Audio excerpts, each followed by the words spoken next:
के मलाड लोकेलिटी में बसे राणावत विला को आज दुल्हन की तरह सजाया गया था। जय किशन राणावत की एक लौती बेटी काव्या राणावत की आज शादी थी। जय किशन राणावत खुशी से फूले नहीं समा रहे थे। वो आने जाने वाले मेहमानों और अपने रिश्तेदारों को खुशी खुशी अपने दामाद श्लोक मेहरा से मिलाने में मगन थे। श्लोक, जो कि लगभग 30 साल का था, कद 6 फीट और स्मार्ट पर्सनालिटी के साथ साथ काफी सरल स्वभाव का लड़का था। बस उसका पक्का रंग और मिडिल क्लास लाइफस्टाइल ही शादी में मौजूद लोगों को काफी खटक रही थी। शादी में आई अगल बगल के पड़ोसियों में भी खुसर फुसर होने लगी थी। इतने बड़े घर की लड़की है और लड़का मिडिल क्लास। कोई बोल रहा था, भला ये भी कोई जोड़ हुआ? किसी दूसरे ने टोका, हाँ और क्या, लड़की चांद जैसी सफेद है और लड़का देखो कोयले की भट्टी में झोंक दिया गया हो इसे जैसे। तीसरे ने रहस्यमय अंदाज में कहा, कहीं जय किशन साहब की लड़की का दिल तो नहीं आ गया था इसके ऊपर?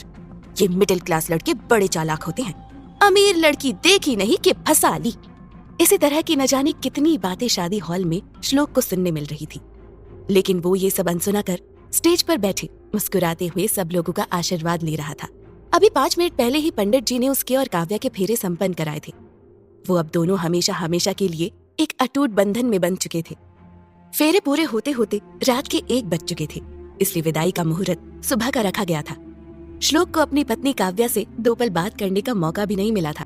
वह अकेले स्टेज पर बैठे पहलू बदलते हुए मन ही मन बोल उठा, जब से शादी तय हुई है मैंने काव्या को देखा भी नहीं है, और आज जब वो मेरी पत्नी बन चुकी है तो भी सामने से दीदार करने के लिए तरस रहा हूँ। उसे तो अब तक स्टेज पर आ जाना चाहिए था। मैं अकेले कितनी देर बैठूंगा? श्लोक ने ऊब कर घड़ी देखी, जिसमें अब 2 बजने को थे। मेहमानों की भीड़ भी छट चुकी थी। बस घर के मेंबर्स और रिश्तेदार ही बचे थे, जो आसपास के होटल्स में जा रहे थे। श्लोक को अकेला ही स्टेज पर बैठे देख श्लोक की माँ सरिता ने कुछ चिड़चिड़े अंदाज में अपने पति हर्षवर्धन से कहा, देखा आपने, मैंने तो पहले ही कहा था कि ये लड़की सही नहीं है श्लोक के लिए। कैसे उसे अकेला छोड़कर खुद तबीयत खराब होने का बहाना करके चली गई। एक तो श्लोक तब से इतना बेकरार था काव्या से मिलने के लिए। मुझे लगता है ये काव्या जरूर आगे चलकर अपने श्लोक को बस में कर लेगी। हाँ।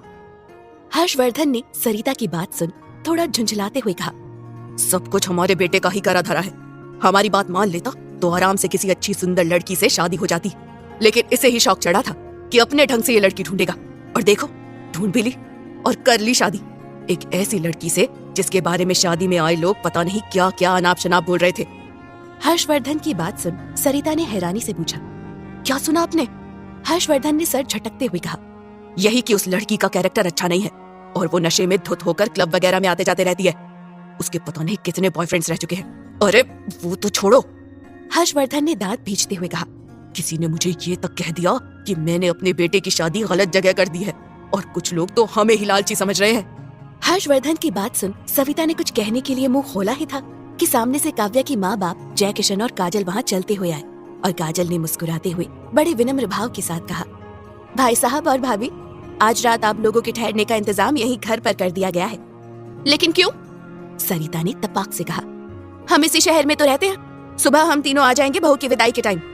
सरिता ने बोलते हुए मन ही मन खुद से कहा, शक्ल से कितने शरीफ दिखते हैं, लेकिन लड़की इतनी तेज बनाई है जिसने मेरे भोले भाले बेटे को धोखे में रखा, पर मैं इस रिश्ते को यहाँ से आगे बढ़ने ही नहीं दूंगी। जय किशन भी अपनी पत्नी से सहमति जताते हुए बोल पड़े, हाँ हाँ, आप तीनों के रुकने का इंतजाम हो चुका है। और श्लोक? जय किशन ने मुस्कुराते हुए श्लोक को आवाज दी। अपना नाम सुनते ही श्लोक चुपचाप स्टेज की सीढ़ियां उतरकर उनके सामने आ खड़ा हुआ। जय किशन ने उसका कंधा हल्का सा थपथपाते हुए कहा, तो दामाद जी, अपनी पत्नी से मुलाकात करने की जल्दी नहीं है अब? जय किशन की बात सुनते ही श्लोक के मुरझाए चेहरे पर जैसे खुशी खिलाई है। उसने अपनी एक्साइटमेंट कंट्रोल करते हुए कहा, अंकल, लेकिन मैं तो लड़की से विदाई के बाद मिल सकता हूँ ना? किसने कहा? जय किशन ने टोका, काव्या तुम्हारा अपने कमरे में इंतजार कर रही है, तुम जाकर उससे मिल सकते हो, और जो भी बातें करनी है वो अब कर लेना। बोलते हुए जय किशन ने अपने बेटे आदर्श को इशारा करके कहा, आदर्श जाओ जीजू को काव्या के कमरे में लेकर। आदर्श, जिसकी उम्र लगभग 20 साल थी, वो बड़े मरे मरे अंदाज में श्लोक के सामने आया और बुझे मन से कहा, चलिए। उसकी हालत देखकर यही लग रहा था कि जैसे उसे किसी ने जबरदस्ती ये सब करने को कहा था। अपनी माँ सरिता की तरफ बिना देखे ही श्लोक आदर्श के पीछे जा चुका था। उसे वहाँ से जाता देख सरिता मेहरा ने बेचैनी से पहलू बदले तो हर्षवर्धन ने दबी आवाज में उनसे कहा, शांत हो जाओ। श्लोक से अभी बहस करके कोई फायदा नहीं है। वो उस लड़की से मिलकर ही रहेगा। बस प्रार्थना करो कि कुछ ऐसा हो कि श्लोक को वो लड़की खुद ही पसंद ना आए। फिर मैं जय किशन राणावत को अपने बेटे की जिंदगी बर्बाद करने के जुर्म में केस ठोक कर अपना वो काम निकालूंगा जिसका इस जय किशन को रत्ती भर अंदाजा भी नहीं होगा। इधर ऊपर मंजिल के बाईं ओर के तीसरे कमरे के दरवाजे के बाहर श्लोक खड़ा था। आदर्श उसे वहीं छोड़कर वापस नीचे चला गया था। श्लोक नर्वस हो रहा था, जिसकी वजह से अपने हाथ में पकड़े गुलाब को वो बार बार लड़की के दरवाजे को दिखाते हुए बड़बड़ा रहा था। हाय काव्या। नहीं नहीं, ये अच्छा नहीं लग रहा। Hi sweetie. Hi my love. नहीं यार। फिर खुद को डपटते हुए कहा, क्या कर रहा है श्लोक? बस गुलाब देकर कहना है कि मेरी जिंदगी में आने के लिए बहुत बहुत शुक्रिया मिसेस काव्या मेहरा। उसने लंबी सांस छोड़ते हुए खुद से कहा। चल फिर से ट्राई करते हैं। लगभग 10 मिनट लगे श्लोक को अपनी हिम्मत जुटाने में। फिर उसने धीरे से दरवाजे का नॉब घुमा दिया। अंदर कमरे में अंधेरा पसरा था। उसे कुछ अजीब सा लगा। अंकल ने तो कहा था कि यहाँ काव्या मेरा इंतजार कर रही होगी, लेकिन यहाँ तो अंधेरा पसरा है। क्या मैं गलत कमरे में आ गया हूँ? श्लोक ने अभी खुद से सवाल किया ही था कि अंधेरे कमरे में एक लड़की की आवाज गूंजी। बिल्कुल सही जगह पर आए हो पतिदेव। और साथ साथ कमरा रोशनी से जगमगा उठा। कुछ सेकंड लगे होंगे श्लोक की आंखों को रोशनी में एडजस्ट करने के लिए, और जैसे ही उसने अपनी खुली आंखों से सामने देखा, सामने का नजारा देख उसके होश उड़ गए। सामने बिस्तर के बीचों बीच काव्या जरूर बैठी थी, लेकिन बिस्तर पर सजे फूल उसने नोच फेंके थे। और तो और उसने अपने चोली के नीचे शॉर्ट्स पहन रखा था। लहंगा फर्श पर फैले बेदर्दी से नोच कर फेंके गए उन बेजान फूलों के बीच गिरा हुआ था। कमरे की हालत काफी बदतर थी, लेकिन काव्या बाएं हाथ में दारू की बोतल थामे बड़ी ही बेफिक्री अंदाज में बोली, हे मिस्टर हस्बैंड, तो कैसा लगा अपने वाइफ से मिलकर? वाइफ? श्लोक तो जैसे हक्का बक्का रह गया। उसने बुदबुदाते हुए कहा, ये कैसे हो सकता है? क्यों, यकीन नहीं आ रहा है? काव्या ने दारू की बोतल मुंह पर लगाई और एक घूंट भरते हुए कहा, यकीन तो मुझे भी नहीं हो रहा था कि तुम जैसे लड़के को एक पल के लिए भी कैसे लगा कि काव्या राणावत तुम जैसे मिडिल क्लास के लोगों से कोई रिश्ता रखेगी। काव्या की बात जैसे हथौड़े की तरह श्लोक के दिल में पड़ी। हाथ में पकड़े गुलाब को उसने अपनी मुट्ठियों में भींच लिया। गुलाब के कांटे उसके हथेली पर जा चुभे थे। काव्या ने श्लोक की तकलीफ को नजरअंदाज करते हुए नफरत भरी लहजे में कहा, तुम्हें मेरे डैड ने चाहे जितने भी पैसे दिए हैं मुझसे शादी करने के लिए, लेकिन मैं उनकी ये सौदे वाली शादी बिल्कुल भी नहीं मानूंगी। तुम मेरे पति नहीं हो। काव्या की बातें श्लोक के जहन को पूरी तरह से झंझोर रही थी। उसने भी अपनी कपकपाती आवाज को संतुलित कर पूछ लिया, लेकिन तुमने मुझे खुद पसंद किया था, फिर तुम ऐसा कैसे बोल सकती हो? पसंद? काव्या ने हंसते हुए कहा और दारू की बोतल हवा में हिलाते हुए कहा, मेरे पापा ने मेरा सौदा किया है तुमसे, लेकिन मुझे एक बात का अफसोस है कि डैड ने तुम्हें पूरी बात नहीं बताई। शायद इसलिए तुम मुझसे शादी करने के लिए मान गए। कौन सी बात? श्लोक ने भराई आवाज के साथ पूछा। काव्या ने बेपरवाह अंदाज में कहा, यही कि तुम एक ऐसी लड़की से शादी कर रहे हो जिसकी पहले भी एक शादी हो चुकी थी, यानी कि ये मेरा पुनर्विवाह है। बोलते हुए काव्या नशे में जोर जोर से हंसने लगी और कमरे में खड़ा श्लोक बस एक टक उसका चेहरा ताकता रह गया। श्लोक और काव्या का ये पुनर्विवाह सच में सौदा था या नियति ने दोनों की डोर बांधी थी? इतना बड़ा धोखा मिलने के बाद क्या श्लोक काव्या को छोड़ देगा या कुछ अनजानी यादें बनेंगी इनके पुनर्विवाह की डोर? शादी की रात अपने आने वाले जीवन की खुशियों का सपना संजोए श्लोक जब अपनी बीवी काव्या से मिलने कमरे में आया था, श्लोक को काव्या की हरकतों और बातों ने भौचक्का कर दिया था। जब काव्या ने बेपरवाह अंदाज में उससे कहा, यही कि तुम एक ऐसी लड़की से शादी कर रहे हो जिसकी पहले ही एक शादी हो चुकी है, यानी कि ये मेरा पुनर्विवाह है। काव्या की बात सुन श्लोक सन्नाटे में आ गया। उसने मुट्ठियों में भीजे गुलाब को छोड़ दिया और खाली खाली नजरों से काव्या की तरफ देखते हुए कहा, मुझे बस एक बात बताओ, क्या मैं तुम्हें कभी पसंद नहीं आया? काव्या ने एक पल के लिए श्लोक के पीले पड़े चेहरे को देखा, लेकिन फिर थोड़े चिड़चिड़े अंदाज में कहा, मैंने तुम्हें अपनी दूसरी शादी के बारे में बताया, उस बात पर रिएक्ट करने के बजाय तुम इस बात की परवाह कर रहे हो। देखो, मैंने तुम्हें कभी देखा ही नहीं है और बात पसंद या नापसंद की नहीं है। मुझे शादी करनी ही नहीं थी, तुमसे या किसी और से, समझे तुम? बोलते हुए उसने वापस दारू की बोतल को एक बार फिर होठों पर से लगा लिया। इस समय काव्या की बातें सुनकर श्लोक को अब अपना वजूद काफी भारी लगने लगा था। आंखों में आते हुए आंसू को उसने जब्त किया और दांत भींचते हुए कहा, ये बात सिर्फ मेरे और तुम्हारे बीच ही रहनी चाहिए। मेरे पेरेंट्स तक ये बात पहुंचेगी तो उन्हें काफी हर्ट होगा। सो आई रिस्पेक्ट यू। बात पूरी कर श्लोक 1 सेकंड के लिए भी कमरे में नहीं रुका और दरवाजा खोलकर बाहर निकल गया। श्लोक के कमरे से बाहर जाते ही पीछे नशे में झूमती काव्या अब पूरी तरह से अपने होशो हवास में थी। श्लोक के शांत अंदाज को देख उसे भी थोड़ी हैरानी थी। उसने तो यही सोचा था कि वो हंगामा मचाएगा, लेकिन काव्या ने अपने हाथ में पकड़ी दारू की बोतल टेबल पर जोरों से रखी तो कुछ पानी की बूंदें छलक कर टेबल पर गिर गई। काव्या ने अपना सर थामा और धम से बिस्तर पर बैठ गई। आंसू उसके गालों पर भी लुढ़कने लगे थे। उसने एक नजर दरवाजे की तरफ देखा, फिर बिखरे हुए कमरे को देखते हुए कहा, मुझे माफ कर देना। मैं जानती हूँ कि मैंने शायद तुम्हारे अरमानों को कुचल दिया है, लेकिन सच्चाई तो ये है कि मैं किसी से शादी करना ही नहीं चाहती। ना मैं किसी से प्यार करना चाहती हूँ, ना ही उसकी अच्छाइयों पर भरोसा। तुमसे शादी करने का मकसद सिर्फ एक ही था, डाइवोर्स। काव्या ने सामने ड्रेसिंग मिरर में अपना अक्स देखते हुए कहा, काव्या, तुझे इस बार हालात से हार नहीं माननी है, रास्ता चाहे जो भी हो, लेकिन मैं इस बार किसी के भी झांसे में नहीं आऊंगी। ये मेरी लाइफ है और मैं अब इसे खुलकर जीऊंगी। किसी उसके होठ आगे का शब्द बोलने से पहले जरा सा थरथराए, किसी पिंजरे में बंद पंछी की तरह नहीं। इधर श्लोक कमरे से बाहर निकलकर सीधे लॉबी की तरफ बढ़ रहा था कि उसे तभी नीचे से उसके डैड हर्षवर्धन की तेज आवाज आती सुनाई दी। वो शायद काव्या के पापा जय किशन से किसी बात को लेकर बहस कर रहे थे। उसने हौले से नीचे झांक कर देखा तो उसे अपने डैड की आवाज साफ सुनाई दी, जय किशन साहब, आपने तो अपनी बेटी के बारे में काफी गुणों का व्याख्यान किया था ना? हाँ, लेकिन यहाँ तो मामला ही कुछ और निकला। लोग आपकी बेटी को बिगड़ी हुई बता रहे हैं। क्या इसीलिए आपने मेरे सीधे साधे बेटे को फांसा है? जय किशन की पत्नी काजल ने बात बिगड़ने से बचाने के लिए बीच में ही कहा, नहीं भाई साहब, आपने जरूर कुछ गलत सुन लिया होगा। हमारी लड़की ऐसी बिल्कुल भी नहीं है। श्लोक की माँ भी कहाँ पीछे हटने वाली थी। सरिता देवी ने भी तपाक से कहा, वो तो आपकी बेटी की करतूतों का सुनकर ही अंदाजा हो गया भाभी जी कि बड़े घर के गुण कैसे होते हैं। अगर मेरे बेटे को कोई भी तकलीफ हुई तो। इससे पहले कि सरिता देवी अपनी बात पूरी कर पाती कि जय किशन ने रौबदार आवाज में कहा, तो क्या, बहुत बोल लिया आपने और हमने बहुत सुन लिया है। बोलते हुए जय किशन ने हर्षवर्धन को घूरते हुए कहा, समधी बन गए हैं आप भाई साहब, इसलिए लिहाज रख रहे हैं, वरना आप जैसे मिडिल क्लास फैमिली के घर रिश्ता जोड़ना हमारे शान के खिलाफ है। अगर हमें आपका बेटा पसंद नहीं आया होता तो आज आपके यहाँ खड़े रहने की औकात नहीं थी। जय किशन, हर्षवर्धन ने चीखते हुए कहा, औकात की बात कर रहे हो तुम? अरे मेरा बस चले तो मैं यहीं के यहीं तुम्हें खरीद। डैड। हर्षवर्धन की बात पूरी होने से पहले ही श्लोक वहां दौड़ा चला आया। उसे देख चारों लोग थोड़ा शांत होकर पीछे हट गए। श्लोक ने एक सरसरी नजर काव्या के माँ बाप पर डाली और हाथ जोड़ते हुए जय किशन से कहा, अंकल, अभी हमें घर चलना चाहिए, आप लोग भी आराम करिए। लेकिन बेटा, काजल ने जल्दी से टोका, काव्या को अपने साथ।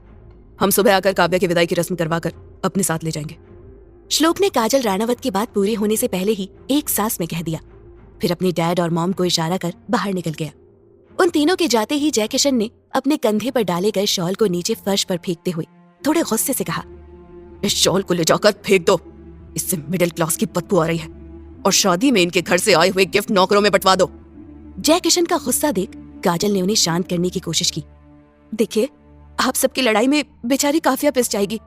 आप ही तो इतने शौक से ये रिश्ता लेकर आए थे, फिर आज क्या हुआ?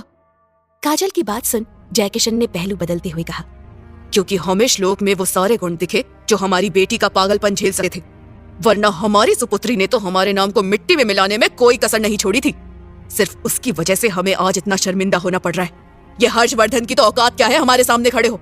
हाँ, लेकिन देखो, आज हमारी आंखों में आंखें डालकर बातें करके गया है, सिर्फ इसलिए क्योंकि अब हमारी बेटी उसके घर की बहू बन गई है।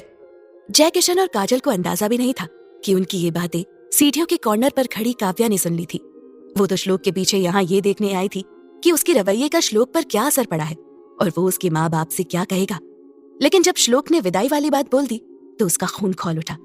लेकिन अपने माँ बाप की बात सुन काव्या ने मन ही मन कुछ इरादा करते हुए कहा, ये शादी तो आपने करवा दी है डैड, लेकिन अब इस नए रिश्ते को मैं कैसे तोड़ूंगी, वो तमाशा अब आप देखिएगा। जहाँ काव्या शादी से निकलने का प्लान बना रही थी, वहीं दूसरी तरफ श्लोक ड्राइविंग करते हुए राणावत विला से दूर आ चुका था। बैक सीट पर बैठे हर्षवर्धन अभी भी गुस्से में थे। उन्होंने बड़बड़ाते हुए कहा, श्लोक, सिर्फ तुम्हारी वजह से चुप था, वरना वो जय किशन को मैं छोड़ता नहीं। श्लोक के बगल वाली सीट पर बैठी उसकी मॉम सरिता ने कहा, और क्या श्लोक, इतने अच्छे अच्छे घरों की लड़कियां तुमसे शादी करना चाहती थी, लेकिन तुमने एक ऐसी लड़की पसंद कर ली जिसका चरित्र खुद दागदार है। पता नहीं कितने लड़कों के साथ सरिता की बात पूरी होने से पहले ही श्लोक ने एक झटके से ब्रेक लगाकर गाड़ी रोक दी। उसने अपनी आवाज में कपकपाहट छुपाते हुए कहा, मॉम इनफ। काव्या के बारे में आपने गलत सुना है। वो ऐसी लड़की बिल्कुल भी नहीं है, और जिन लड़कियों की आप बात कर रही हैं वो मुझसे नहीं, मेरी प्रॉपर्टी से शादी करना चाहती थी। सरिता उसकी बात सुन एकटक उसे देखने लगी तो श्लोक ने अपनी फीलिंग्स पर कंट्रोल करते हुए ठंडी सांस छोड़ी और नॉर्मल अंदाज में कहा, मैंने रतन चाचा को कॉल कर दी थी। वो यहीं सड़क पर दूसरे किनारे गाड़ी के साथ खड़े हैं। आप दोनों घर जाइए। और तुम? हर्षवर्धन ने पूछा तो श्लोक ने कहा, मैं अभी कुछ दिन और अपने फ्लैट में ही रहूंगा। श्लोक की बात सुन सरिता ने तुनकते हुए कहा, श्लोक, तुमने बस शादी तक की मोहलत मांगी थी। हमने वो समय तुम्हें दे दिया है, लेकिन अब तुम्हें इस तरह एक छोटे से फ्लैट में रहने की कोई जरूरत नहीं है। तुम्हारी मॉम बिल्कुल सही कह रही है।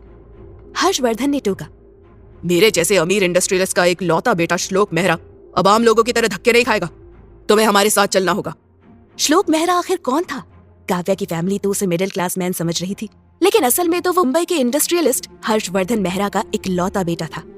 आखिर ऐसी क्या मजबूरी रही होगी जो श्लोक को अपनी पहचान छुपानी पड़ी और एक आम आदमी की तरह वो जय किशन के सामने आया। काव्या ने अब क्या सोचा है इस पुनर्विवाह से निकलने के लिए? क्या यह रिश्ता आगे बढ़ने से पहले ही बिखर जाएगा?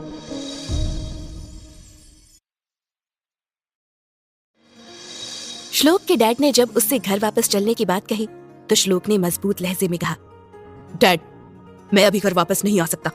मुझे थोड़े दिनों तक काव्या के साथ इसी तरह रहना है, ताकि मैं भी ये जान सकूं कि जय किशन ने अपनी बेटी की शादी आपकी तरह किसी मतलब के लिए तो नहीं की है। श्लोक के मुंह से ये सुन हर्षवर्धन ने बेकिनी से टोका, तुम कहना क्या चाह रहे हो? मैंने अपने मतलब के लिए तुम्हारी शादी की है? श्लोक ने कंधे उचकाते हुए कहा, मे बी आप हमेशा से राणावत बिजनेस ग्रुप को टेक ओवर करना चाहते थे। वो आपकी राइवल कंपनी में से एक है, लेकिन किस्मत देखिए, आपके बिछाए ऑफिस पॉलिटिक्स में भी मैं अपने आम अंदाज में ही जय किशन राणावत को भा गया और वो अपनी बेटी का रिश्ता लिए मेरे पास आ गए। आप दोनों ने ये रिश्ता मेरी खुशी के लिए नहीं किया है, बल्कि मॉम। श्लोक ने अपनी माँ की तरफ देखते हुए कहा, आपको तो इस बात की तसल्ली थी कि आपके बेटे ने किसी अमीर घर से रिश्ता जोड़ा है और लड़की सुंदर है, ताकि आपको अपने फ्रेंड सर्कल में मेरी वजह से शर्मिंदा ना होना पड़े और आप अपनी बहू को शो पीस की तरह सबको दिखा सके। एंड डैड, श्लोक ने हर्षवर्धन की तरफ देखते हुए कहा, आपको तो जैसे जय किशन की दुखती नब्ज मिल गई थी, इसलिए आपने इस रिश्ते पर हामी भरी और मेरे साथ इस नाटक में साथ देने को राजी हो गए। आप दोनों ने मिडिल क्लास अवतार मेरी खुशियों के लिए नहीं, बल्कि अपने स्वार्थ के लिए लिया था। श्लोक के मुंह से ये सब सुन हर्षवर्धन और सरिता सकते में आ गए। हर्षवर्धन ने नाराजगी भरे भाव कहा, हमने तुम्हें तुम्हारे हिसाब से लड़की पसंद करने का मौका दिया था और अब तुम हमारे ऊपर ही अपनी खुशियां छीनने का इल्जाम लगा रहे हो। मैं आपको कोई ब्लेम नहीं कर रहा हूं, श्लोक ने थके अंदाज में कहा, मैं बस आप दोनों से थोड़ा और टाइम चाहता हूं। बोलते हुए श्लोक ने आगे की बात मन में ही कही, ताकि काव्या ने मेरे साथ ऐसा क्यों किया मैं पता लगा सकूं। सबने मुझे अपने मतलब के लिए इस्तेमाल किया है, लेकिन काव्या, मेरा दिल ये मानने के लिए तैयार क्यों नहीं है कि तुमने मुझसे सच कहा है। ऐसा क्यों लग रहा है कि तुमने किसी मजबूरी में आकर ये सब किया है? तुम ऐसी नहीं हो सकती। धक की आवाज के साथ श्लोक की सोच टूटी। उसने गाड़ी का दरवाजा बंद होते हुए देखा। उसने देखा उसके माँ बाप गाड़ी से उतरकर रोड क्रॉस कर रहे थे। उसने उन्हें सड़क किनारे दूसरी तरफ पार्क की हुई स्कॉर्पियो में बैठते हुए देखा और फिर लंबी सांस अंदर खींचकर बाहर छोड़ी। अपने सिर को बैक सीट से टिकाया। श्लोक को पता था कि उसके मॉम डैड उससे काफी ज्यादा नाराज हो गए हैं, लेकिन श्लोक अभी खुद को अंदर से टूटा महसूस कर रहा था। काव्या से मिलने के बाद से उसे अपने सीने में टीसें उठती महसूस हो रही थी। ऐसा लग रहा था कि किसी पुराने जख्म को कुरेद दिया गया हो। श्लोक ने खुद को शांत करते हुए गाड़ी की चाबी घुमाई और एक झटके में गाड़ी स्टार्ट कर खाली सड़क पर दौड़ा दी। उसका जहन आज से 3 महीने पीछे चला गया, जब वो अपनी पढ़ाई पूरी करके पूरे 5 साल बाद लंदन से इंडिया वापस लौटा था। मुंबई के नामी इलाके वर्सोवा में बने बंगले नंबर 3 में उस संडे की शाम काफी चहल पहल का माहौल था। Business tycoon mister Harshvardhan Mehra का इकलौता बेटा श्लोक मेहरा आज अपनी डबल मास्टर्स की पढ़ाई पूरी करके लंदन से इंडिया वापस आ रहा था। हर्षवर्धन ने उसी खुशी में अपने घर में एक छोटी सी गेट टुगेदर रखी थी, जहां उन्होंने जानबूझकर अपने बेटे लोग के रिश्ते की बात छेड़ी थी। हर्षवर्धन की पत्नी सरिता भी उनके हाँ में हाँ मिलाते हुए अपने बेटे के गुणों की तारीफ करती हुई नहीं थकती। हर्षवर्धन के कलीग्स के साथ आई उनकी पत्नी श्लोक की तारीफ सुन और इतनी बड़ी प्रॉपर्टी देख सभी को अपनी बेटी के लिए श्लोक एक आइडियल मैच लग रहा था। सब अपनी अपनी बेटियों के भी गुणगान गाने से पीछे नहीं हट रहे थे। मिस्टर रॉय हाथ में वाइन का ग्लास थामे हर्षवर्धन के पास आए और मुस्कुराते हुए पूछा, अरे हर्षवर्धन, जिसके लिए तुमने ये गेट टुगेदर रखा है वो है कहाँ? हाँ भाई साहब, मिस्टर रॉय की पत्नी सुरेखा ने भी तपाक से कहा। बहुत देर से इंतजार कर रहे हैं, श्लोक कहीं दिखाई नहीं दे रहा। आखिर जिस बेटे की आप लोग इतनी तारीफ कर रहे हैं उससे हमें भी तो मिलने का मौका मिले। हर्षवर्धन के कुछ बोलने से पहले ही सरिता जी ने झिझकते हुए कहा, वो श्लोक अभी घर पर नहीं है। सरिता का जवाब सुन वहां मौजूद गेस्ट को थोड़ा अजीब लगा। जिस बेटे की वो आदर्श होने की बात कर रहे थे वो उसके लिए रखी पार्टी में मौजूद ही नहीं था। जब पार्टी में मौजूद लोगों ने श्लोक से मिलने की बात छेड़ी तो सरिता मेहता ने बिना सोचे समझे ही बोल दिया, वो पार्टी में नहीं आ सकता। सरिता का जवाब सुन वहां मौजूद गेस्ट को थोड़ा अजीब लगा। सभी ने सवालिया नजरों से हर्षवर्धन की तरफ देखा तो हर्षवर्धन ने जल्दी से बात संभाली। अरे सरिता के कहने का मतलब ये है कि हमने श्लोक के आने की खुशी में आज पार्टी पहले ही रख ली थी, लेकिन कल रात उसकी फ्लाइट खराब मौसम के कारण कैंसिल हो गई। वो दूसरी फ्लाइट का शेड्यूल चेक कर रहा है, लेकिन उसमें थोड़ा टाइम लगेगा। इसलिए श्लोक ने खुद ही हम दोनों से कह दिया था कि ये पार्टी लास्ट टाइम पर उसकी वजह से कैंसिल ना करे। बोलते हुए हर्षवर्धन ने सरिता की तरफ देख आंखों ही आंखों में कुछ इशारा किया। हर्षवर्धन की बातों में कितनी सच्चाई थी ये तो पता नहीं, लेकिन वहां मौजूद लोग फिर से गपशप में बिजी हो गए।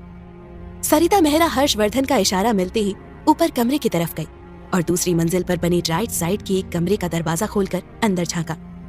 आईने के सामने खड़ा श्लोक अपने बालों में कंघी कर रहा था। आहट होते ही वो पीछे मुड़ा और सरिता को देखकर मुस्कुराते हुए बोला, मॉम, आपको आने की जरूरत नहीं थी, मैं खुद नीचे आ रहा था। बोलते हुए उसने कंघी ड्रेसिंग टेबल पर रखी और सरिता के सामने जाकर पूछा, तो कैसा लग रहा हूं मैं? सरिता ने अपने बेटे को थोड़े लाड से देखा। ब्लैक पैंट पर फॉर्मल स्काई ब्लू शर्ट पहने बाई कलाई में मौजूद घड़ी उसके 6 फुट पर्सनालिटी को शानदार बना रही थी। उसके घने बाल जो माथे पर हल्के से बिखरे थे उसके चेहरे पर मौजूद हल्की दाढ़ी के साथ काफी सूट कर रहे थे। देखा जाए तो वो एक ऐसा एलिजिबल बैचलर था जिससे लड़कियां शादी करने के लिए मचलती होती अगर उसकी रंगत साफ होती। सब क्वालिटी होने के बावजूद भी श्लोक मेहरा जो कि 30 साल का हो चुका था, कोई भी लड़की उसकी सांवली रंगत देख उससे शादी करने को तैयार न थी। उसका पक्का रंग ही उसकी पर्सनैलिटी को डल बना जाता था। इसलिए हर्षवर्धन और सरिता ने उसे कुछ सालों के लिए कंट्री से बाहर भेज दिया था ताकि वहाँ की हवा पानी में शायद श्लोक की रंगत पर भी असर पड़े, लेकिन इसका कोई फायदा नहीं हुआ। श्लोक के चेहरे की रंगत अपने फैमिली मेंबर से बिल्कुल ही अलग थी। सरिता को कहीं खोया हुआ देख श्लोक ने आगे बढ़कर उसके कंधे पर हाथ रख पूछा, क्या सोच रही हैं आप? सरिता ने सर झटक हिचकिचाते हुए कहा, वो श्लोक, पार्टी तो खत्म हो गई बेटा, अब बस तुम्हारे डैड कुछ बिजनेस मैटर पर डिस्कशन कर रहे हैं। सरिता की बात सुन श्लोक ने हैरानी से पूछा, लेकिन डैड ने तो मुझसे पहले ही कह रखा था कि वो अपने कलीग से मुझे मिलवाना चाहते हैं और आप अपने दोस्तों से भी, तो ये अचानक। श्लोक को बात समझ ही नहीं आई कि आज सुबह ही उसके माँ बाप ने उससे एयरपोर्ट पर मिलने के बाद ही उसे किसी के सामने नहीं लाने का फैसला कर लिया था।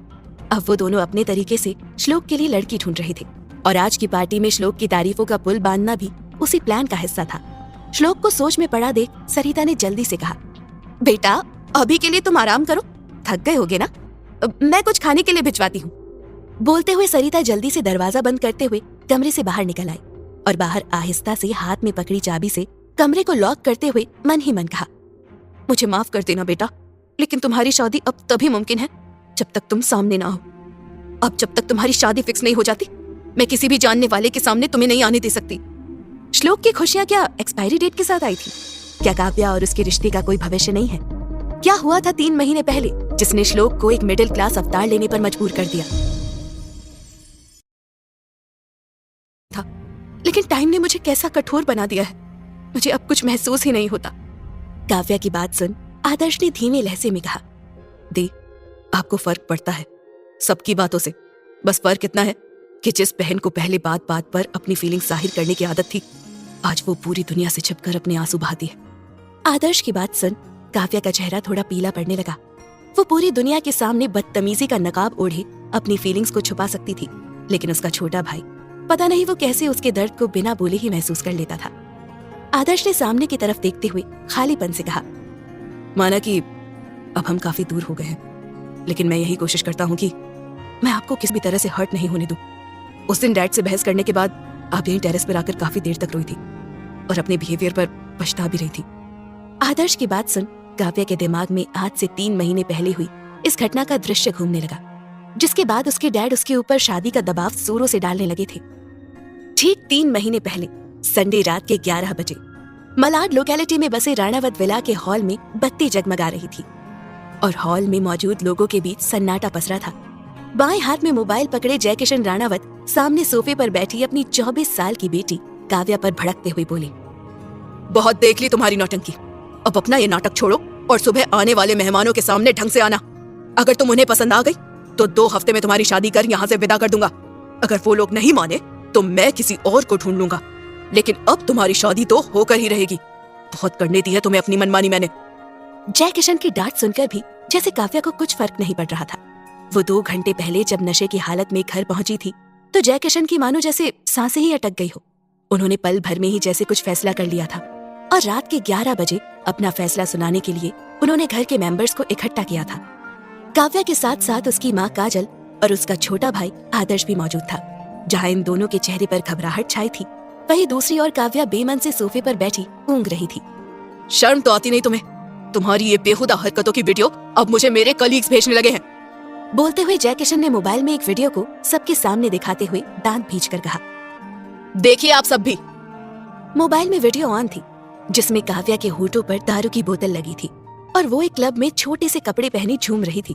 आसपास खड़े लड़के उसे वासना भरी नजरों से घूर रहे थे। ये वीडियो देखते ही काजल की आंखों में शर्म झुक गई। आदर्श भी बेबसी नजरों से काव्या की तरफ देखने लगा। उसे पता था कि जयकिशन अब कुछ बड़ा फैसला लेने वाले हैं। काव्या की क्लब की वीडियो देख उसकी माँ काजल ने शर्म से अपनी नजरें जब नीचे झुका ली तो काव्या ने बड़े लापरवाह अंदाज में कहा, एक वीडियो दिखाकर आप मुझे ब्लैकमेल नहीं कर सकते। मैं शादी के लिए किसी के भी सामने नहीं आऊंगी।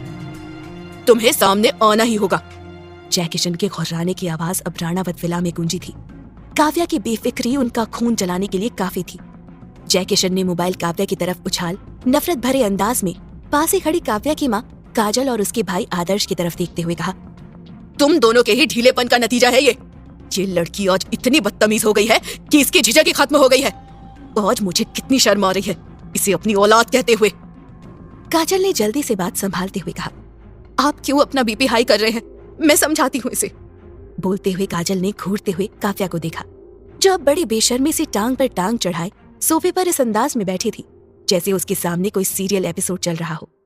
अपनी माँ की घूरती नजरों को देख उसने एक भौं उचकाते हुए कहा, आप लोगों की सारी कोशिशें बेकार ही जाएंगी। मैं शादी नहीं कर रही। उसने जैसे ही अपना फैसला सुनाया हो सबके माथे पर तनाव देकर काव्या ने कानों पर हेडफोन लगाए और सीढ़ियां फलांगते हुए अपने कमरे की तरफ बढ़ गई। उसे ढीठ की तरह जाते देख जयकिशन ने दांत भींचते हुए कहा, देखा तुमने, ये लड़की अब हाथ से निकल चुकी है। हमें इसे घर वापस लाना ही नहीं चाहिए था। सड़ती रहती अपनी पुरानी जिंदगी में। जयकिशन की बात सुन आदर्श ने तड़पते हुए कहा, डैड प्लीज ऐसा तो मत बोले। माना कि दीदी थोड़ी स्टबर्न हो गई है, लेकिन ये सब उस हादसे की वजह से ही तो हुआ है। वो पहले तो कभी ऐसी नहीं थी ना। काजल ने भी जयकिशन के कंधे पर हाथ रखते हुए उसे समझाया, आपका गुस्सा जायज है, लेकिन उसके लिए अपनी बेटी को कुछ उल्टा सीधा ना बोले। वो पहले ही काफी कुछ झेल चुकी है, इसलिए शादी के नाम पर भागती है। काजल की बात सुन जयकिशन ने ठंडी सांस छोड़ते हुए कहा, वो सिर्फ शादी नहीं करने को मना करती तो मैं इतना हर्ट नहीं होता, लेकिन उसने अपनी जिद में आकर अब वो हर काम शुरू कर दिया है जो अच्छे घरों की लड़कियां नहीं करती। उसका बार बार यूं क्लब में यूं आना जाना, नशे करना उसकी जिंदगी तबाह कर रहा है, जिसे वो अपनी आजादी समझ रही है। असल में तो वो बेड़ियां हैं जिनमें वो कसती चली जा रही है। शादी करके मैं उसे इन बेड़ियों से आजाद करना चाहता हूँ। जयकिशन की बात सुन काजल ने झिझकते हुए पूछा, अगर ये शादी उसके लिए एक पिंजरा बन गई तो तब भी आप खुद को सही समझेंगे? काजल का सवाल सुन जयकिशन ने कुछ जवाब नहीं दिया और ठंडे लहजे में बस इतना ही कहा, सुबह 9 बजे तक काव्या को अच्छे से तैयार कर दीजिएगा। मैंने काफी खोजबीन के बाद अच्छी फैमिली ढूंढी है जिन्हें काव्या के बीते कल की भनक भी नहीं है। बस एक बार शादी की डेट फिक्स हो जाए, फिर सीधे शादी के दिन तक मैं काव्या को किसी के सामने नहीं आने दूंगा। अपना फैसला सुनाकर जयकिशन स्टडी की तरफ बढ़ गए। इधर काजल और आदर्श बेबसी नजरों से ऊपर कमरे की तरफ देखने लगे थे। वहां खड़ी काव्या के कानों में अब भी ईयरफोन्स थे, लेकिन उनमें कोई म्यूजिक नहीं बज रहा था। बस दिमाग में गूंज रही थी तो डैड की बातें। उसने आंखों में आते हुए आंसुओं को अंदर धकेला और कमरे के अंदर जाकर धड़ाम की आवाज के साथ दरवाजा लॉक कर लिया। उसने मन ही मन खुद से कहा, मैं शादी कभी भी नहीं करूंगी, कभी नहीं। ये शादी नहीं, बस एक सौदा होगा डैड, और काव्या राणावत फिर से अपनी जिंदगी तबाह नहीं होने देगी। 3 महीने पहले की हुई उस घटना को याद कर काव्या ने आंखें मूंद ली और कपकपाती आवाज के साथ कहा, मेरे पास ने मुझ में सिर्फ जहर भर दिया है। मैं अब किसी से भी प्यार नहीं कर सकती आदर्श, इसलिए मुझे ये शादी किसी भी हाल में तोड़नी ही है। मुझे ये शादी किसी भी हाल में टूटने से बचानी होगी। इधर श्लोक गाड़ी ड्राइव करते हुए खुद को ही जैसे तसल्ली देते हुए बोला, काव्या, तुमने मुझसे शादी सिर्फ डिवोर्स देने के लिए तो नहीं की होगी ना? कुछ तो है जो मुझसे अभी भी छुपा है, लेकिन क्या? आखिर क्या है काव्या का अतीत? क्या सच में ये उसकी दूसरी शादी है, या श्लोक को अपने से दूर रखने का एक बहाना? क्यों वो अपनी जिंदगी में आने वाली खुशियों से मुंह मोड़ रही है? क्या है उसके इस उखड़पन की वजह? क्या सच में वो इस पुनर्विवाह के बंधन से आजाद हो जाएगी? काव्या ने शादी से रिलेटेड अपने डैड से हुई बहस को याद करते हुए कहा, मेरे पास ने मुझ में सिर्फ जहर भर दिया है। मैं अब किसी से भी प्यार नहीं कर सकती आदर्श, इसलिए मुझे ये शादी किसी भी हाल में तोड़नी ही है। लेकिन दी, आदर्श ने बेबसी से कहा, आप खुद को एक मौका क्यों नहीं दे रही हैं? मैं श्लोक जीजू शब्द सुन काव्या के चेहरे पर तनाव देख आदर्श ने जल्दी से कहा, मेरा मतलब मैं श्लोक भाई से मिला हूं। वो मुझे काफी सुलझे हुए और सादा इंसान लगे। सुलझा हुआ तो वो भी था ना? काव्या नाम लेने में भी हिचक रही थी। उसने अटकते हुए कहा, लेकिन फिर क्या हुआ? मेरी पूरी जिंदगी वो उलझा कर चला गया और मैं पीछे खड़ी बस अपनी बर्बाद हुई जिंदगी का तमाशा देखती रह गई। काव्या ने डबडबाई आंखों से आदर्श की तरफ देखकर कहा, तुझे क्या लगता है मैं अपनी आजादी के लिए मॉम डैड से लड़ रही हूँ? नहीं, मैं खुद से लड़ रही हूँ।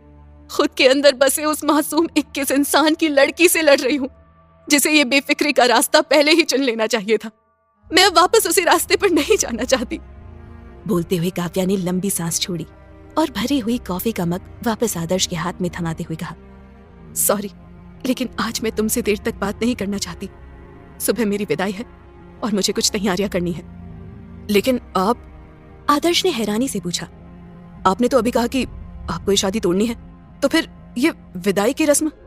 काव्या ने आदर्श के अधूरे सवाल का जवाब देते हुए कहा, इतना जोर मत डालो अपने दिमाग पर। मैंने ये कदम क्यों उठाया है जल्द पता चल जाएगा। आदर्श काव्या के शब्दों में छिपे संकेत को कुछ हद तक समझ चुका था, लेकिन उसने काव्या से बस इतना ही कहा, दी, हर इंसान को दूसरा मौका मिलना चाहिए। आपने शायद ये बात मुझसे कुछ साल पहले कही थी जब मैं एग्जाम में फेल हो गया था, लेकिन आप ही वो बात आज भूल गई हैं। आपने तो अजिंक्य को भी दूसरा मौका दिया था, तो फिर अपनी जिंदगी को दूसरा मौका देने में कैसी हिचक? ये कैसी जिद पाल ली है आपने? खुद के अंदर छिड़ी जंग में कहीं ऐसा ना हो कि सच्चे रिश्ते पीछे छूट जाए। आदर्श की बातों पर काव्या ठिठकी जरूर थी, लेकिन उसके अंदर पल रही बदले की भावना ने उसे इस बात पर गौर करने के बजाय टेरेस से नीचे उतर जाना बेहतर समझा। काव्या के जाने पर आदर्श ने खाली नजरों से आसमान की तरफ देखते हुए कहा, दी, आई विश कि जिस शादी को तोड़ने की कोशिश आप कर रही हैं वो आपकी जिंदगी संवार दे। श्लोक भाई आपके टूटे हुए वजूद को समेटकर वापस से हमें वो पुरानी काव्या से मिलवा दे। मुझे ये शादी किसी भी हाल में टूटने से बचानी होगी। इधर श्लोक गाड़ी ड्राइव करते हुए खुद को ही जैसे तसल्ली देते हुए बोला, काव्या, तुमने मुझसे शादी सिर्फ डिवोर्स देने के लिए तो नहीं की होगी। कुछ तो है जो मुझसे अभी भी छुपा है, लेकिन क्या? पिछले 1 घंटे से खाली सड़क पर वो बेमकसद गाड़ी दौड़ा रहा था। दिमाग में सवाल जवाब का सैलाब उमड़ा जा रहा था। काव्या का यूं मिलना, उसकी बदतमीजी, दूसरी शादी, इतने सालों से उसके सच्चे प्यार की तलाश, सब कुछ उसे इतना उलझा रहा था कि वो खुद भी इस बात की दलील नहीं दे पा रहा था कि वो सही है। जब सवालों ने उसके सोचने की क्षमता को रोक दिया तो उसने थक हार कर समुद्र किनारे अपनी गाड़ी पार्क की और गाड़ी के बोनेट पर जाकर बैठ गया। समंदर में उठती हुई लहरें देख खुद के अंदर वो काफी हलचल महसूस कर रहा था। काव्या के एक एक शब्द उसके कानों में हथौड़े की तरह महसूस हुए थे। तुम जैसी लड़की को एक पल के लिए भी कैसे लगा कि काव्या राणावत तुम जैसे मिडिल क्लास लोगों से कोई रिश्ता रखेगी? तुम्हें मेरे डैड ने चाहे जितने भी पैसे दिए हैं मुझसे शादी करने के लिए, लेकिन मैं उनकी ये सौदे वाली शादी बिल्कुल भी नहीं मानूंगी। तुम मेरे पति नहीं हो। तुमने एक ऐसी लड़की से शादी की है जिसकी पहले ही एक शादी हो चुकी है, यानी कि ये मेरा पुनर्विवाह है। ओह गॉड! श्लोक अपना सिर थामते हुए लगभग चीखा, मैं पागल हो जाऊंगा। मेरे साथ ही ऐसा क्यों हुआ? मैंने तो कभी किसी का गलत नहीं सोचा। हाँ, बस मॉम डैड के फैसले पर उंगली उठाई, सिर्फ इसलिए क्योंकि मुझे सच्चे प्यार की तलाश थी। और अब श्लोक की आवाज मध्यम पड़ चुकी थी। उसे अपनी ही आवाज कहीं दूर से आती हुई सुनाई दी। कोई प्यार व्यार नहीं होता है, हर्षवर्धन मेहरा ने झल्ला कर कहा था। श्लोक, बी प्रैक्टिकल। तुम्हारी शादी हम सही लड़की से करेंगे ये प्यार के चक्कर में पड़कर तुम अपनी लाइफ बर्बाद कर दोगे। अपने डैड की बात याद कर श्लोक जहन में संडे की पार्टी के बाद का नजारा चलने लगा, जब सरिता मेहरा उसे कमरे में बंद करके चली गई थी। उसके कुछ ही देर बाद उसे कुछ काम के लिए कमरे से बाहर जाना था। जब कोशिश करने पर भी दरवाजा नहीं खुला तो उसने रतन चाचा को कॉल कर दिया था। घर में पार्टी चल रही थी और वो किसी भी तरीके का तमाशा नहीं करना चाहता था। पुराने और भरोसेमंद नौकर होने की वजह से रतन चाचा के पास घर के कमरों की डुप्लीकेट की रहती थी। उन्होंने जल्दी से आकर दरवाजे का लॉक डुप्लीकेट की से खोला तो श्लोक ने बाहर आते हुए हैरानी से पूछा, चाचा ये कमरा बंद किसने किया था? पता नहीं श्लोक बाबा, रतन चाचा बोलते हुए जल्दी से चले गए। उन्हें वैसे भी मेहमानों के बीच सर्विंग करनी थी। श्लोक ने एक नजर दरवाजे के लॉक को देखा, फिर खुद में ही बड़बड़ाया, कुछ देर पहले तो मॉम मेरे कमरे में आई थी, लेकिन वो मुझे कमरे में बंद क्यों करेंगी? श्लोक सोच में पड़ा था कि तभी उसे सीढ़ियों से ऊपर आती हुई आवाज सुनाई पड़ी, शादी तो हमें इसी साल ही करनी है। ये आवाज जैसे ही श्लोक के कानों से टकराई वो चौंक उठा और मन ही मन कहा, किसकी शादी? कहीं डैड मेरे रिश्ते की बात? नहीं, ऐसा कैसे हो सकता है? मैंने तो उन्हें साफ मना कर दिया था। मुझे पूरी बात समझनी होगी। सोचते हुए श्लोक वापस कमरे के अंदर आ गया और दरवाजे पर कान लगाकर बाहर की आवाज सुनने की कोशिश करने लगा। हाँ बिल्कुल, इस प्रपोजल के लिए मैं मना कर ही नहीं सकता। हर्षवर्धन मेहरा की उल्लास भरी आवाज उसे सुनाई पड़ी और साथ में किसी और के बोलने की आवाज आई, मुझे तो काफी खुशी महसूस हो रही है मिस्टर मेहरा। ईशा मेरी इकलौती संतान है और मैं हमेशा से उसकी शादी ऐसे ही स्टेटस में करना चाहता था। थोड़ी सी जिद्दी है, लेकिन आपका बेटा श्लोक, जैसा कि आपने बताया कि वो काफी समझदार है, वो उसे जरूर संभाल लेगा। हाँ क्यों नहीं, हर्षवर्धन मेहरा ने कहा। श्लोक काफी स्मार्ट है और आपकी बेटी के साथ उसकी जोड़ी काफी जचेगी मिस्टर प्रफुल्ल। मिस्टर प्रफुल्ल ने मुस्कुराकर कहा, ईशा को हमेशा से प्रिंस चार्मिंग चाहिए था। मैंने आपके बेटे को देखा तो नहीं है, लेकिन जिस तरह आपने उसका गुणगान किया है, मैं खुद उससे मिलने के लिए एक्साइटेड हूँ। अगर आज उसकी फ्लाइट टाइम पर होती तो मुलाकात हो जाती। वैसे मैं उसकी डिग्री से काफी इम्प्रेस्ड हूँ। आई एम श्योर कि वो आपके इतने बड़े बिजनेस को आगे चलकर अच्छे से संभाल लेगा। आई एम श्योर हमारी पार्टनरशिप काफी प्रॉफिट में रहेगी। हाँ बिल्कुल, हर्षवर्धन मेहरा ने हामी भरी और कुछ सोचते हुए कहा, अगर आप बुरा ना माने तो क्या हम श्लोक और ईशा की बात करवा सकते हैं? ऐसे दोनों बच्चों को एक दूसरे को जानने का मौका मिल जाएगा। मिस्टर मेहरा का सुझाव मिस्टर प्रफुल्ल को भी पसंद आया।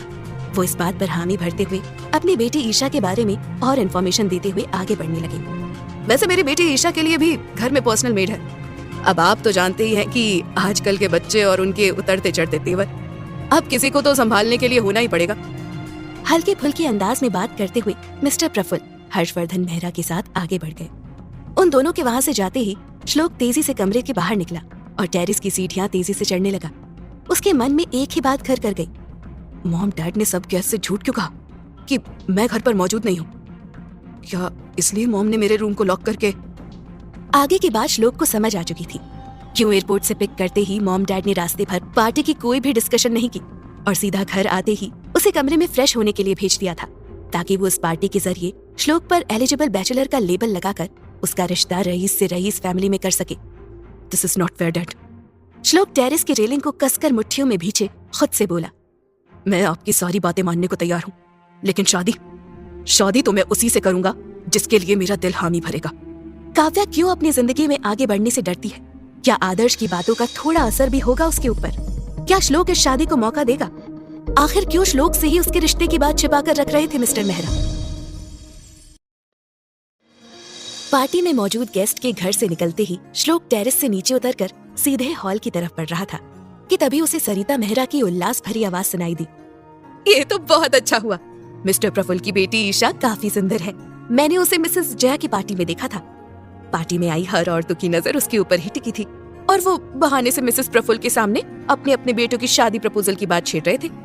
अब मैं भी वक्त आने पर अपने सोशल ग्रुप के दोस्तों को दिखाऊंगी कि मेरे जिस बेटे की शादी की वो झूठी चिंता जताती थी, उसके लिए चांद सी बहू मैं घर लेकर आई हूँ। सरिता वर्मा ने इतराते हुए ये बात बोली थी। अब तो तुम्हारे मन की इच्छा पूरी हो रही है, हर्षवर्धन वर्मा ने मुस्कुराते हुए सरिता से कहा। श्लोक के लिए ये बहुत अच्छा मौका है।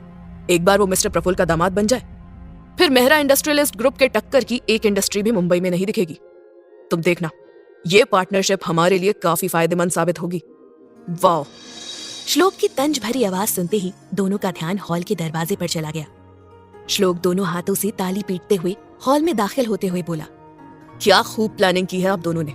अपने ही बेटे के रिश्ते की बात उसी से छिप छिपा कर रहे हैं। और तो और पार्टी में मौजूद गेस्ट से ये तक कह डाला कि मैं यहाँ मौजूद नहीं हूँ। मुझे कमरे में लॉक करके यहाँ ये खिचड़ी पकाई जा रही है। श्लोक ने ये बात अपनी मॉम सरिता को देखते हुए कही तो वो थोड़ी सी छेप गई। श्लोक को अचानक वहां देख सरिता और हर्षवर्धन दोनों को समझ नहीं आया कि उसकी बातों का क्या जवाब दिया जाए।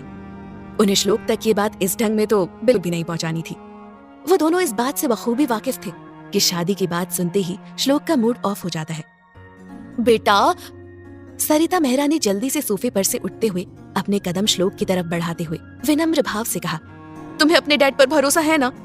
हम दोनों तुम्हारे भले के लिए ही सब कुछ कर रहे हैं। तुम 30 साल के हो चुके हो, अब तो शादी करने के बारे में सोचो। ये रिश्ता बहुत सोच समझकर तुम्हारे डैड ने जोड़ने का सोचा है। मॉम की बात सुनते ही श्लोक ने अपने दांत भींचकर खुद के फीलिंग्स पर कंट्रोल की। वो चाहे कितने भी गुस्से में क्यों ना हो, लेकिन अपने मॉम डैड से वो बदतमीजी से कभी पेश नहीं आता था। श्लोक ने अपनी आवाज में ठहराव लाते हुए कहा, मॉम डैड, मुझे शादी नहीं करनी है और आपके पसंद किए हुए लड़की से तो बिल्कुल भी नहीं। श्लोक का ये बुलंद अंदाज हर्षवर्धन को खटक गया। हमेशा अपने बेटे के मुंह से हाँ सुनने के आदी हो चुके हर्षवर्धन मेहरा श्लोक की बातों पर नाराजगी जताते हुए बोल उठे, ये तुम क्या कह रहे हो श्लोक? शादी तो तुम्हें करनी ही है और बचपन से लेकर आज तक तो तुम वही करते आए हो जो कुछ भी हमने तुमसे कहा है। तो फिर आज तुम्हें हम दोनों की पसंद की गई लड़की से शादी करने में क्या प्रॉब्लम है? प्रॉब्लम? श्लोक ने जैसे बेयकीनी से कहा, मॉम डैड, आप दोनों मेरा रिश्ता नहीं कर रहे हैं बल्कि सौदा कर रहे हैं। अरे जिस लड़की को मैंने देखा नहीं, जानता नहीं, उसे कैसे हाँ बोल दूं? वो भी सिर्फ इसलिए क्योंकि मॉम को वो लड़की पहले से पसंद है। और डैड, आपके बिजनेस को अच्छी पार्टनरशिप मिल जाएगी, मेरी खुशियों का क्या? आपने ये कभी सोचा है कि आपके बेटे को किस चीज से खुशी मिलती है? श्लोक का यूं जवाब देना हर्षवर्धन मेहरा को पसंद नहीं आया। उन्होंने थोड़े भड़कते हुए अंदाज में कहा, तुम तो ऐसे बात कर रहे हो जैसे हमने तुम्हें कभी भी किसी चीज को करने से मना किया हो। बचपन से लेकर आज तक तुम इतने ऐशो आराम से पले हो, कभी तुम्हें किसी भी बात की तकलीफ नहीं होने दी, हमेशा तुम्हें बेस्ट दिया, और तुम कह रहे हो कि तुम्हारी खुशियों की परवाह नहीं है हमें। हर्षवर्धन के गुस्से और श्लोक के तेवर देख सरिता ने बाप बेटे के बीच बहस छिड़ने से पहले ही कहा, आप दोनों शांत हो जाइए। और श्लोक, हम तुम्हारे माँ बाप हैं, तुम्हारी खुशियों की चिंता हमें भी है। हम दोनों तुम्हारे भले के लिए सब कुछ कर रहे हैं। Oh really? श्लोक की आवाज अचानक से भर्रा उठी। मेरी खुशियां? सॉरी टू इन्फॉर्म, लेकिन मॉम डैड, आज तक आप दोनों ने मेरी खुशियों के लिए कुछ भी नहीं किया है। बचपन से लेकर आज तक आप लोगों के डिसीजन फॉलो करता रहा हूं। धूप में ज्यादा खेलने से मेरी सांवली रंगत और न दब जाए, उसके लिए मॉम ने मेरी एक्स्ट्रा स्पोर्ट्स क्लासेस बंद करवा दी, ये जानते हुए भी कि मुझे फुटबॉल खेलना कितना पसंद था। मुझे गिटार की धुन पसंद थी। जब उसे सीखने की बात की तो डैड ने मेरे लिए अकाउंटेंट की एक्स्ट्रा क्लासेस लगवा दी ताकि कॉलेज के पूरा होते ही मैं डैड का बिजनेस संभाल लूं। कॉलेज के फर्स्ट या थर्ड आर्टिस्ट के लिए ऑडिशन देना चाहा तो मुझसे ये कहा गया कि मैं फॉरेन यूनिवर्सिटी में डबल मास्टर्स के लिए एंट्रेंस की तैयारी शुरू कर दूं। जब कॉलेज का हेड बॉय बनने का मौका मिला तो डैड ने ये कहकर बात टाल दी कि मेरी पढ़ाई पर इफेक्ट पड़ेगा। ज्यादा दोस्ती करके टाइम वेस्ट करने से मना किया गया। हर वो चीज जिसमें मुझे खुशी हासिल होती है मुझसे दूर कर दी गई। और अब जबकि मैं इस काबिल हो गया हूँ कि मैं अपनी जिंदगी के फैसले खुद ले सकूं, तो आप दोनों फिर से मुझे अपने हाथों की कठपुतली बनाना चाहते हैं। श्लोक की आवाज बोलते हुए तेज हो चुकी थी। हर्षवर्धन मेहरा के लिए श्लोक का यह अंदाज बिल्कुल ही निराला था। लंदन जाने से पहले जो उनका बेटा उनके सामने आंखें तक नहीं उठा पाता था, आज उसके अंदर इतना आत्मविश्वास भर चुका था कि वो आंखों में आंखें डालकर उनके सामने अपनी बात रख रहा था। वो श्लोक के मुंह से हाँ सुनने की इतने आदी हो चुके थे कि आज श्लोक का उनके फैसले पर रोकना उनके अहंकार को ठेस पहुंचा रहा था। हर्षवर्धन ने ठंडे लहजे में पूछा, अगर ईशा से शादी नहीं करनी है तो फिर किससे करोगे? उसी लड़की से जो मुझसे सच्चा प्यार करेगी। श्लोक ने सपाट लहजे में कहा तो हर्षवर्धन मेहरा की भवें तन गई। कोई प्यार व्यार नहीं होता है। हर्षवर्धन मेहरा ने झल्ला कर कहा, श्लोक बी प्रैक्टिकल, तुम्हारी शादी हम सही लड़की से करेंगे। ये प्यार के चक्कर में पड़कर तुम अपनी लाइफ बर्बाद कर लोगे। एटलीस्ट आप लोगों को ब्लेम तो नहीं करूंगा। श्लोक ने भी ऊंची आवाज में कहा, अपनी खुशियों की रिस्पॉन्सिबिलिटी अब मैं खुद ले सकता हूँ। आप दोनों प्लीज अब मेरे ऊपर अपने फैसले थोपना बंद कर दे। समंदर की लहरों के शोर के साथ साथ हर्षवर्धन मेहरा की वो तीखी आवाज दोबारा श्लोक के दिमाग में गूंजने लगी। कोई प्यार व्यार नहीं होता है। हर्षवर्धन मेहरा ने झल्ला कर कहा था, श्लोक बी प्रैक्टिकल, तुम्हारी शादी हम सही लड़की से करेंगे। ये प्यार के चक्कर में पड़कर तुम अपनी लाइफ बर्बाद कर लोगे। क्या मैंने सच में अपनी लाइफ बर्बाद कर ली है? श्लोक ने सवाल करते हुए खुद को अंदर से टटोला। काव्या के साथ शादी करने का मेरा फैसला गलत था या शादी से पहले उससे मिलकर बात नहीं करने का फैसला? काव्या की दूसरी शादी की बात सुनकर भी वहां से चुपचाप चले आना और सुबह विदाई की रस्म के लिए हाँ कर देना, मैं कुछ गलत तो नहीं कर रहा? श्लोक ने खुद को शांत करने के लिए सीने पर दाईं हथेली रख खुद की बेतरतीब धड़कन को संभालते हुए कहा, अगर मैं अपने हाथों मजबूर ना होता तो ये रिश्ता आज ही खत्म कर देता, लेकिन मैं इतनी जल्दी हार नहीं मान सकता, वरना डैड की वो शर्त मेरी जिंदगी तबाह कर देगी। हार तो अब मैं नहीं मानूंगी। काव्या ने कमरे में आकर अपने पैक्ड सूटकेस की तरफ देखते हुए कहा, मिस्टर श्लोक मेहरा, अगर तुम समझदार हो तो मेरी आज की हरकत देख तुम कल मुझे इस घर से विदा करके नहीं ले जाओगे, लेकिन अगर तुम्हारे मन ने इस शादी को दूसरा मौका देने का सोचा है तो ये सबसे बड़ी भूल होगी तुम्हारी। जो गलतियां मैंने पहले कर रखी है उनसे मैंने सबसे बड़ा सबक हासिल किया है, और वो ये कि हमेशा खुद के बारे में सोचो, तभी तुम्हें अपनी आजादी मिल सकेगी। सो मिस्टर श्लोक। बोलते हुए काव्या ने टेबल पर रखे शादी का कार्ड उठाते हुए उस पर लिखे श्लोक के नाम को कैंडल के लौ में जलाते हुए कहा, वेलकम टू हेल। श्लोक ने हिम्मत करके अपने शादी का फैसला खुद के हाथों में लिया था, लेकिन क्या वो अपने फैसले पर पछता रहा है? किस शर्त की बात कर रहा है श्लोक? काव्या क्या कदम उठाने वाली है अब इस शादी को तोड़ने के लिए? आज काव्या की विदाई की रस्म थी। सुबह के 7 बजते ही राणावत विला में विदाई की रस्म का कार्यक्रम जोरों शोरों पर था। पूजा की थाल तैयार कर दी गई थी और काव्या का सामान नीचे हॉल में लाकर एक तरफ रख दिया गया था। एक बार फिर से काव्या को दुल्हन की तरह तैयार किया गया था। इस बार काव्या ने बिना किसी जिद के विदाई का जोड़ा पहन लिया था। उसने लाल रंग की साड़ी पहनी थी, माथे पर छोटी सी लाल बिंदी, हाथों में लाल चूड़ा, कानों और गले में जेवर, माथे पर लटकते टीके के बीच से जाता लाल सिंदूर और नाक में नथ सजी थी। लाल रंग की चुनर उसके सुहागन रूप को 4 चांद लगा रहा था। काव्या को तैयार करने के बाद उसे कमरे में अकेला छोड़कर औरतें बाहर हॉल में आ गई थी। खुद की परछाई को काव्या गौर से आईने में देख रही थी। दुल्हन तो वो पहले भी बनी थी, लेकिन तब इतना साज श्रृंगार नहीं था। उसने माथे पर लगे टीके को छूते हुए कहा, कैसी दुल्हन हूं मैं? जब पहली शादी में इस सुहागन के जोड़े को नहीं पहना था तब इस बात का दुख था, और आज जब ये जोड़ा मेरे ऊपर सजा है तो फिर भी मुझे कोई खुशी महसूस ही नहीं हो रही है। क्या सच में खुशियां मेरे जीवन से रूठ गई हैं? तभी काव्या की माँ काजल कमरे का दरवाजा खोलकर अंदर आई। काव्या उन्हें देखते ही चेहरे पर गंभीर भाव लिए खिड़की के पास जाकर खड़ी हो गई। काजल ने जब अपनी बेटी को दुल्हन के जोड़े में तैयार खड़ा देखा तो खुद को उसकी नजर उतारने से नहीं रोक पाई। काजल ने आगे बढ़कर अपनी आंखों के पोरों से थोड़ा सा काजल निकालकर काव्या के गले पर काला टीका लगाते हुए भावुक अंदाज में कहा, कब से इस दिन का इंतजार था हमें काव्या। अपनी बेटी को दुल्हन की तरह सजे हुए देखकर आज मुझे ऐसा महसूस हो रहा है कि तुम्हारी जिंदगी सही मायने में पूरी हुई है। तुम देखना, श्लोक एक अच्छा जीवन साथी साबित होगा। बस इस बार तुम इस रिश्ते को हर हाल में निभाने की कोशिश करना। ये एक माँ की विनती समझ लो बेटा। बोलते हुए काजल ने अपनी बेटी काव्या के सामने हाथ जोड़ लिए। काव्या के चेहरे पर किसी भी तरह का कोई भाव नहीं था। वो अपनी नजर फेरे हुए इस तरह खड़ी थी जैसे अपनी माँ के वहां होने न होने से उसे कोई फर्क ही नहीं पड़ता हो, और माँ की नसीहत वो तो उसने ध्यान से सुनी ही नहीं।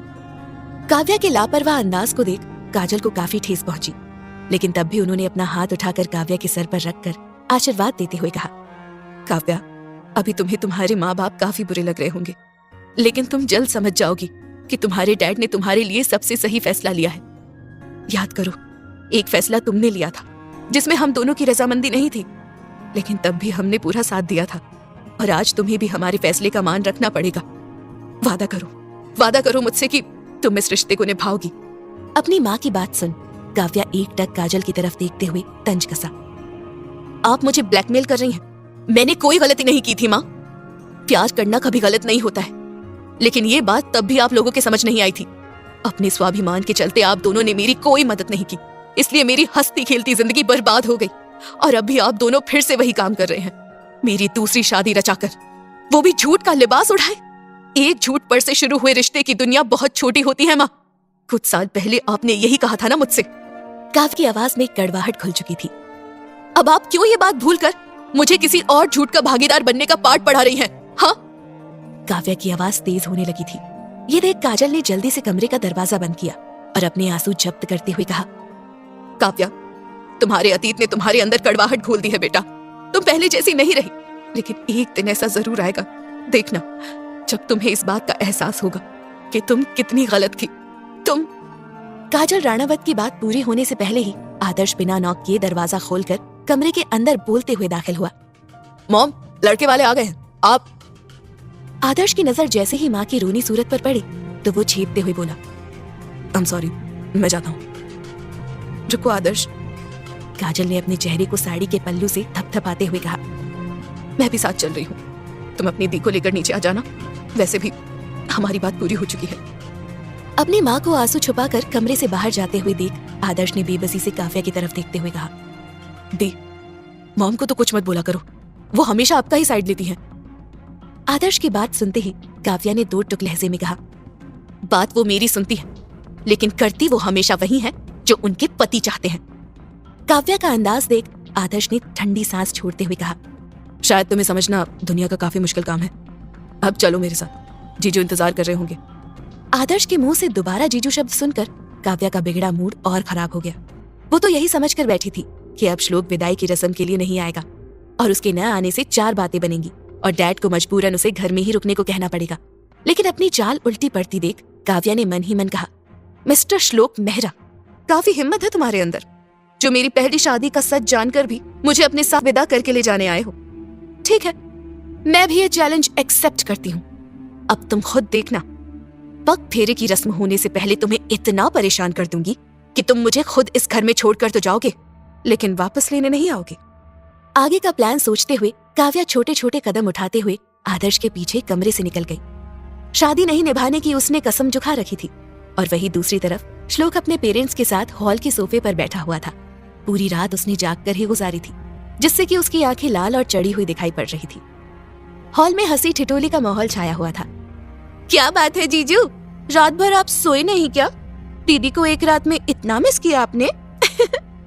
18 साल की ज्योति ने श्लोक की लाल आंखें देखकर टोका तो हॉल में मौजूद लोग हंसने लगे। श्लोक के होठों पर भी फीकी मुस्कुराहट छा गई। उसका बस चलता तो वो उठकर वहां से चला जाता, लेकिन उसके डैड को उसकी शादी की असलियत पता न चले, इसलिए वो इस आखिरी रस्म को भी हंसी खुशी करने को तैयार था। श्लोक जहां रिश्ते सुधारने की कोशिश में लगा था, वहीं हॉल के सोफे के दो किनारे पर हर्षवर्धन मेहरा और जय किशन राणावत एक दूसरे से मुंह फेर कर बैठे थे। दोनों का स्वाभिमान शायद उनके बच्चों की शादी से भी बड़ा था। काजल राणावत ने कोशिश की सरिता मेहरा से बातचीत करने की, लेकिन सरिता मेहरा का भी किसी सुलह का मूड नहीं था। ठीक 8:05 पर मुहूर्त के हिसाब से काव्या आदर्श के साथ हॉल में आ चुकी थी। काव्या का सुहागन रूप देख श्लोक तो एक पल के लिए उसके चेहरे में ही कहीं खो सा गया। बीती रात काव्या का वो रवैया, सब कुछ जैसे एकदम से उसके जहन से गायब हो गया और कुछ बाकी रह गया तो इतना कि उसके सामने उसकी पत्नी के रूप में काव्या राणावत खड़ी थी। वही काव्या राणावत जो उसका पहला प्यार थी। वहाँ लोगों का शोर था, भीड़ थी, लेकिन श्लोक के कानों में जैसे सन्नाटा गूंज रहा था, खामोशी फुसफुसा रही थी। श्लोक बेटा, श्लोक। जय किशन की तेज आवाज सुनकर श्लोक ने अपना ध्यान काव्या से हटाया, लेकिन तब तक शायद आदर्श ने ये बात नोट कर ली थी। उसने हल्के फुल्के अंदाज में कहा, जीजू अब तो दी आपकी हुई, अब आपको इन्हें देखने पर कोई पाबंदी नहीं है। आदर्श की बात पर जहाँ फिर से हॉल में हंसी ठिठोली की आवाज गूंजी, वहीं दूसरी तरफ काव्या आदर्श को खा जाने वाली नजरों से देख रही थी। आदर्श ने जानबूझकर काव्या को अवॉइड करते हुए आगे कहा, जीजू आज से आपको दी के सारे नखरे झेलने पड़ेंगे, आप तैयार हैं? श्लोक के कुछ बोलने से पहले ही काजल राणावत ने टोका, आदर्श क्यों डरा रहे हो उसे? फिर श्लोक की तरफ देखते हुए बड़े प्यार से कहा, श्लोक बेटा आगे बढ़कर काव्या का हाथ थाम लो, तुम दोनों को आरती एक साथ ही करनी है। अपनी माँ की बात सुनते ही काव्या थोड़ा गड़बड़ाई और उसने अपनी नजरें उठाकर श्लोक को देखा, जो दम साधे सोफे के पास ही खड़ा था। काव्या की माँ के बात का मान रखते हुए श्लोक ने अपना कदम काव्या की तरफ बढ़ाया तो काव्या के माथे पर शिकन की रेखाएं उभर गई। उसने मन ही मन गुस्से में कहा, आई स्वेयर, अगर इसने मुझे हाथ भी लगाया तो मैं ये शादी यही खत्म कर दूंगी। क्या ये विदाई की रस्म पूरी हो पाएगी या काव्या फिर से करेगी कोई हंगामा? काव्या को दुल्हन रूप में देख क्या श्लोक उससे पहली नजर का प्यार कर बैठा है?